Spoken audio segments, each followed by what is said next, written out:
महाराष्ट्र की राजनीति में एक बार फिर बड़ा सियासी उलटफेर देखने को मिला है। जिस शिवसेना में साल 2022 में सबसे बड़ी बगावत हुई थी, अब उसी लड़ाई ने संसद के भीतर भी नया मोड़ ले लिया है। उद्धव ठाकरे गुट को लोकसभा में बड़ा झटका लगा है। उनके 6 सांसद अब आधिकारिक तौर पर एकनाथ शिंदे की शिवसेना के साथ खड़े नजर आ रहे हैं। इस घटनाक्रम के बाद महाराष्ट्र की राजनीति से लेकर दिल्ली की सत्ता तक सियासी चर्चाएं तेज हो गई है। सवाल सिर्फ 6 सांसदों का नहीं है, बल्कि ये है कि क्या शिवसेना की असली ताकत अब पूरी तरह शिंदे खेमे के पास चली गई है। दरअसल शिवसेना यानी कि उद्धव बालासाहब ठाकरे के 6 लोकसभा सांसद पहले ही एकनाथ शिंदे के नेतृत्व वाली शिवसेना में शामिल होने का फैसला कर चुके थे। इसके बाद इन सांसदों ने लोकसभा अध्यक्ष ओम बिरला से अपने संसदीय दल के विलय को मान्यता देने की मांग की। शिंदे गुट का दावा था कि संविधान और लोकसभा के नियमों के तहत सभी जरूरी औपचारिकताएं पूरी कर ली गई हैं। और इस घटनाक्रम के बाद संसद में दोनों शिवसेना गुटों के बीच शक्ति संतुलन बदलता हुआ दिखाई दे रहा है। और अगर इन सांसदों को शिंदे गुट का हिस्सा माना जाता है तो लोकसभा में शिंदे की राजनीतिक ताकत और बढ़ेगी, जबकि उद्धव ठाकरे गुट का प्रतिनिधित्व पहले से कहीं ज्यादा कमजोर हो जाएगा। हालांकि उद्धव ठाकरे गुट इस फैसले का लगातार विरोध करता रहा है। पार्टी नेताओं का कहना है कि केवल सांसदों के अलग हो जाने से मूल राजनीतिक दल का विलय नहीं माना जा सकता।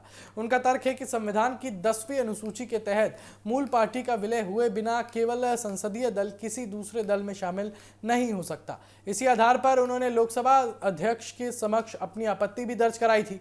वहीं दूसरी तरफ एकनाथ शिंदे गुट इसे पूरी तरह संवैधानिक प्रक्रिया बता रहा है।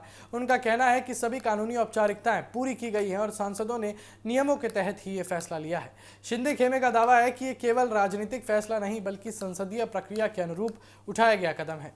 राजनीतिक जानकार मानते हैं कि इस फैसले का असर सिर्फ संसद तक सीमित नहीं रहेगा। महाराष्ट्र में पहले ही शिवसेना 2 हिस्सों में बटी हुई है और अब लोकसभा में भी शिंदे गुट की स्थिति मजबूत होने से आने वाले स्थानीय निकाय चुनाव, विधानसभा की राजनीति और विपक्ष की रणनीति पर इसका सीधा असर पड़ सकता है।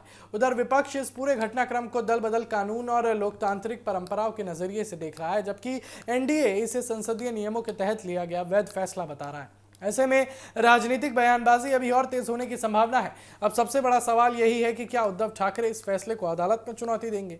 क्या महाराष्ट्र की राजनीति में ये एक और निर्णायक मोड़ साबित होगा? और क्या आने वाले चुनावों में इसका सीधा असर जो है जनता के फैसले पर दिखाई देगा? लेकिन फिलहाल इतना तय है कि शिवसेना की लड़ाई अभी खत्म नहीं हुई है। ये संघर्ष अब सड़कों से निकलकर संसद और अदालत तक पहुंच चुका है और आने वाले दिनों में इस सियासी मुकाबले का अलग अध्याय क्या होगा, इस पर पूरे देश की नजर बनी रहेगी।